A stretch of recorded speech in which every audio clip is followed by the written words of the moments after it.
Vanessa, alam mo ba kung ano mga pinagagawa mo kagabi?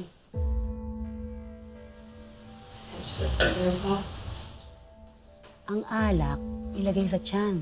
Huwag sa utak, ha? Sa susunod na uminom ka, magtira ka ng pang-uwi. Sorry po talaga, Kap. Dahil sa ginawa mo, pwede kitang kasuhan ng bagansya. Eh, perwisyo naman talaga yung ginawa mo. Sandali lang, Kap. Huwag niyo na po akong kasuhan. Mayroon lang po talaga akong pinagdadaanan, kaya po ako nagkaganon. Pero hindi na po maulit. Pangako po. Pasensya na po talaga, Kap. Sorry po. Po, Kap. Ako na ho mismo humingi ng tawad sa inyo. Nakikiusap po ako, Kap. Hindi naman ho kami taga rito eh. At sa pa, ako na ho mismo babantay dyan sa kaibigan ko.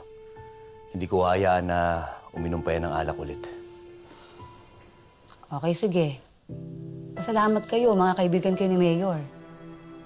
Pero, siguraduhin nyo na hindi na mauulit. Nakakahiya.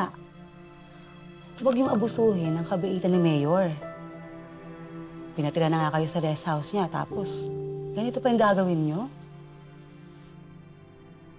Hindi na po talaga mauulit, Kap. Pangako po.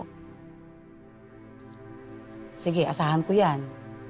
Pero sa susunod na maulit pa, ako na mismo mapapakulong sa'yo.